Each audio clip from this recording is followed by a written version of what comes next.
Welcome, dear students. Today we'll be doing the 8th chapter, Human Health and Disease.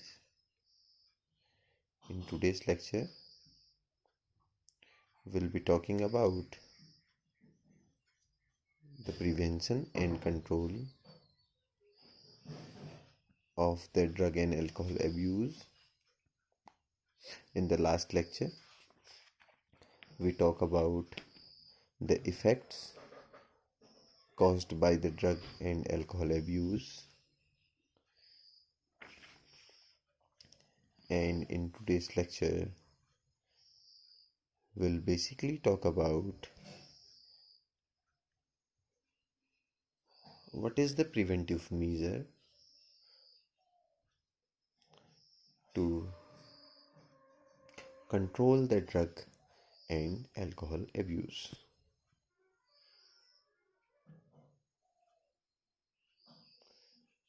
A single line, which is prevention is better than cure, is usually sufficient to talk about this particular topic. Prevention is always better than cure. For any problem, we basically have two types of measure to control.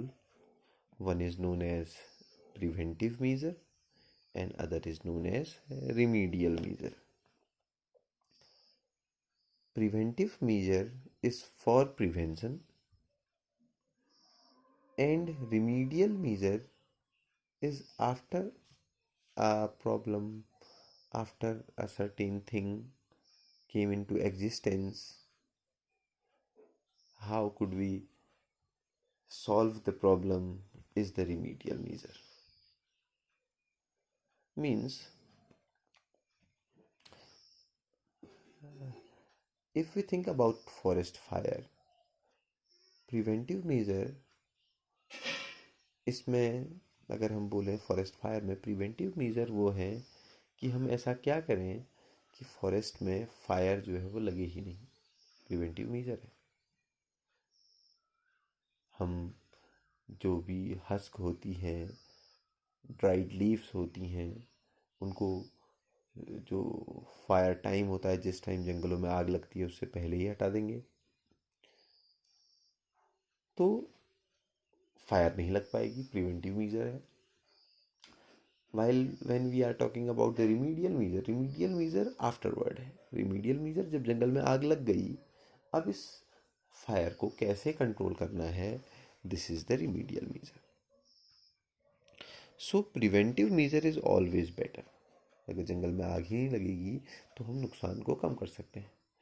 For instance अगर हम बात करें humans की, तो जो vaccination programme है, जितने भी तरीके के वैक्सीन्स लगते हैं, these are the type of preventive measures. and remedial measures, अगर कोई बीमारी हो जाती है, अगर कोई बीमारी हो ही ना, उसके ना होने के लिए हम जो भी उपाय कर रहे हैं, जैसे फॉर एग्जांपल आज की डेट में कोविड-19 है, तो इस कोविड-19 कोरोना वायरस से बचने के लिए जो भी मेजर्स हैं, लॉकडाउन किया गया है ना, हैंड को बार बार वॉश करना है, सोशल डिस्टेंसिंग को फॉलो करना है, this all are the preventive measure, ताकि कोविड-19 हो ही नहीं। लेकिन अगर फिर भी कोविड-19 किसी इंडिविजुअल को हो जाता है, तो उसके बाद जो भी मेडिकेशन हो रहा है, जो भी दवाइयाँ उसको दी जा रही हैं, वो सब जो है वो रिमीडियल मेजर है। So a single line is basically sufficient, which is prevention is better than cure.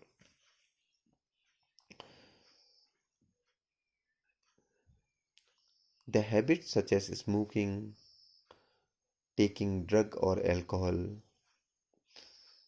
are more likely to be taken up at the adolescence stage, young stage,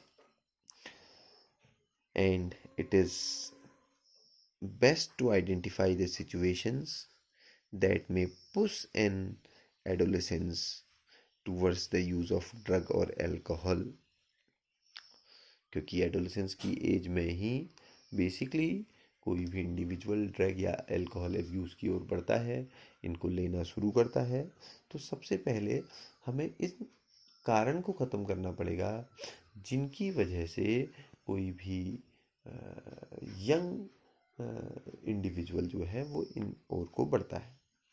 इसी के प्रिवेंशन के लिए है। तो कुछ इसमें पॉइंट्स हैं जिन पे बेस्ड है, जो आपके एनसीईआरटी में दिया हुआ है। The first one is avoid undue peer pressure. It is very very important. As we know that every individual, every person, every child has his or her own personality. Everyone has a particular personality. Everyone has a particular ability. अगर कोई भी individual उस काम को करे जो काम उसको अच्छा लगता है, जो उसकी लाइकिंग का काम है, तो डेफिनेटली उसका परफॉर्मेंस उस काम में अच्छा होगा। लेकिन अगर किसी इंडिविजुअल का किसी पर्टिकुलर वर्क में, किसी पर्टिकुलर चीज़ में बिल्कुल मन नहीं है, लेकिन हम प्रेशर से या फोर्सफुली उससे वही काम करवा रहे हैं जिसको जो उसकी लाइकिंग का है ही नहीं, तो ये बात फिक्स है कि उसमें उसका परफॉर्मेंस उस लेवल का नहीं होगा। So it is must that a child should not be pushed unduly to perform beyond his or her threshold. Threshold limit is the minimum amount of anything which can form, which can generate any effect. It's called the threshold unit, threshold limit. So किसी भी individual को उसकी choice के बिना हम push करें कि भाई तेरा परफॉर्मेंस इस चीज़ में ऐसा होना चाहिए, इतना अच्छा होना चाहिए, तो इसी को हम पीयर प्रेशर कहते हैं। तो अनड्यू पीयर प्रेशर को किसी भी तरीके से कम करना ज़रूरी है, क्योंकि इस पीयर प्रेशर को चाइल्ड जो है वो हैंडल नहीं कर पाते, और इससे बचने के लिए वो एस्केप रूट के थ्रू ड्रग और अल्कोहल अब्यूज़ की ओर बढ़ने लग जाते हैं।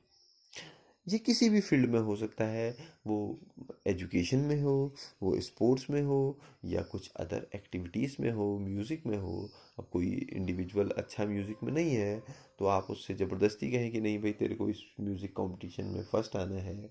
कोई पढ़ाई में बहुत अच्छा नहीं है, और आप उससे कहें नहीं भाई तू इस बार यहाँ टॉप करना ही करना है, और इतना प्रेशर उसके लिए बना दें, तो वो भी गलत है। सेकेंड वन इज़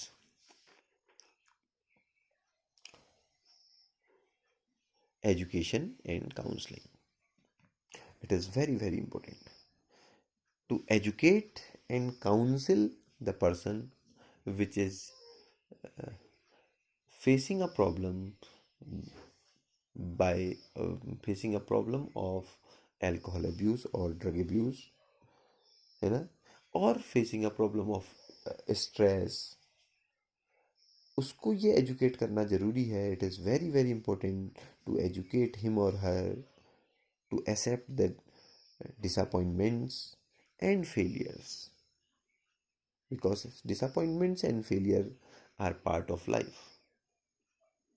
ये सारी बातें उसे बताना ज़रूरी है ताकि वो फेस कर सके प्रॉब्लम्स को, स्ट्रेस को, डिसअपॉइंटमेंट्स और फेलियर्स को एक्सेप्ट कर सके, और उसे एक्स्ट्रा जो करिकुलर एक्टिविटीज़ होती हैं, वो स्पोर्ट्स हैं, डांस है, म्यूज़िक है, या कोई आर्ट है, इन सब चीज़ों की ओर भी हमें उसको, उसकी जो एनर्जी है उसको इस ओर को यूटिलाइज करने के लिए जाना चाहिए, ताकि वो और चीज़ों के बारे में ना सोचे। फ्रस्ट्रेशन अगर उसे होता है किसी पर्टिकुलर चीज़ का, तो उस फ्रस्ट्रेशन को निकालने के लिए वो एक अच्छा रूट निकाले, वो किसी दूसरी ओर इसकी एनर्जी को यूटिलाइज करे, किसी गलत चीज़ पे, किसी अल्कोहल पे, किसी सिगरेट पे, या किसी टोबैको के लिए इस एनर्जी को यूज़ ना करे। तो इसके लिए उसकी कंटिन्यूस काउंसलिंग होनी और उसको एजुकेट करते रहना बहुत ज़रूरी है। ये काम भले ही उसके फ्रेंड्स करें, उसके टीचर्स करें, या उसके पेरेंट्स करें। The next one is seeking help from parents and peers. It is the help which is need immediately. Every parents, every teachers usually have a duty. This is the main duty. ये एक हर teacher के लिए ये एक duty है, हर parents की भी एक ड्यूटी है, that they can guide appropriately अपने स्टूडेंट्स को, अपने फ्रेंड्स को, अपने बच्चों को एजुकेट करना, उनको सही गाइडेंस देना, उनकी हेल्प करना, उनकी बातों को सुनना, उनकी किसी भी इस तरीके के एब्यूजिव होने के रीज़न को पहचानना is necessary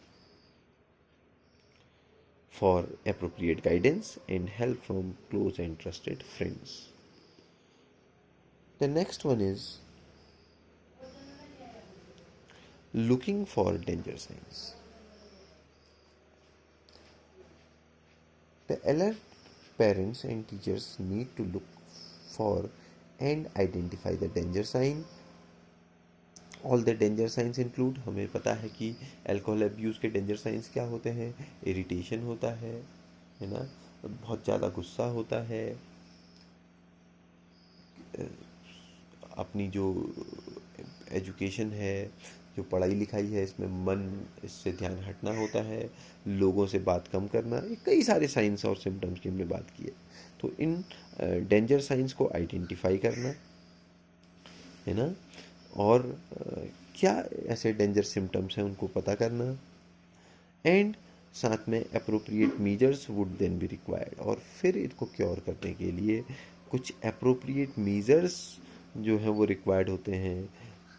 Y to diagnose the malady and underlying causes. क्या इसके कारण रहे, क्यों उनका जो दोस्त है या स्टूडेंट है या बच्चे हैं वो इस ओर की ओर बढ़ रहे हैं, क्यों ऐसे प्रॉब्लम में दिख रहे हैं, क्यों हमेशा स्ट्रेस में हैं. तो इस साइंस को जानना, इसके कॉज को जानना और उसको फिर प्रॉपरली ट्रीट करना is very very important. The last one is seeking professional and medical help. अगर कंडीशन बहुत ही डेंजरस हो चुकी है तो इसके लिए help is available in the form of highly qualified psychologist, psychiatrist, de-addiction and rehabilitation programs are also there to help individuals who have unfortunately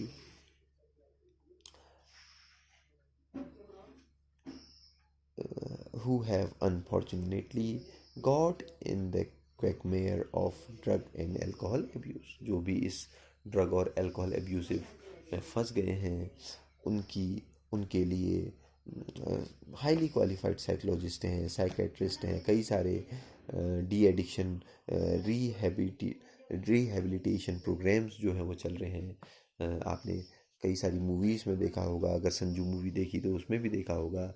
इन सब चीज़ों के लिए बहुत सारे लोग हैं जो काम कर रही हैं, बहुत सारी ऑर्गेनाइजेशंस हैं जो काम कर रही हैं, जिनकी हेल्प से अफेक्टेड इंडिविजुअल जो हैं उसको एम्पावर्ड किया जाता है और उनकी प्रॉब्लम्स को दूर किया जाता है. तो ये मेंटल स्ट्रेस, देखिए आजकल इस बारे में हम देख रहे हैं कि एक्टर सुशांत सिंह राजपूत ने जैसे सुसाइड कर लिया क्योंकि मेंटल स्ट्रेस को कंट्रोल नहीं कर पाया. सुसाइड के केस आते हैं, आदमी के दिमाग में निगेटिविटी इतनी बढ़ जाती है, निगेटिव ख्याल इतने बढ़ जाते हैं कि उसे ज़िंदगी की हर चीज़ में निगेटिविटी नज़र आने लग जाती है. वो हेल्पलेस और होपलेस फील करने लग जाता है और इतनी बड़ी चीज़ों की ओर चले जाता है. तो ये बहुत ज़रूरी है कि हर इंडिविजुअल की साइकोलॉजी सही रहे, उसको प्रॉपर साइकोलॉजी हो, उसकी अंदर निगेटिविटी ना हो, उसको ख़राब से ख़राब कंडीशन में भी अच्छे से अच्छे ऑब्जेक्टिव्स नज़र आए। और इस चीज़ के लिए ज़रूरी है कि वो डी स्ट्रेस रहे, वो खुश रहे और स्ट्रेस को दूर रखे अपने से। अगर किसी को भी ऐसी कोई प्रॉब्लम है, कोई भी इंडिविजुअल इस तरीके की प्रॉब्लम से परेशान है, तो इन प्रॉब्लम्स को छुपाने से अच्छा है बताना, इन प्रॉब्लम को शेयर करना with their close ones, with their parents, और इवन विद देयर टीचर्स, जिसको भी वो समझते हैं, जो जिस पे भी वो ट्रस्ट करते हैं, और जहाँ वो सोचते हैं कि भाई इससे पूछ के जो भी बात होगी वो ठीक बताएगा। और ये बहुत ज़रूरी है। मेंटल स्ट्रेस को दूर करना बहुत ज़रूरी है। फिजिकली फिट होना और मेंटली फिट होना दोनों ही एक दूसरे के कॉम्प्लीमेंट्री हैं, दोनों ही होना ज़रूरी है।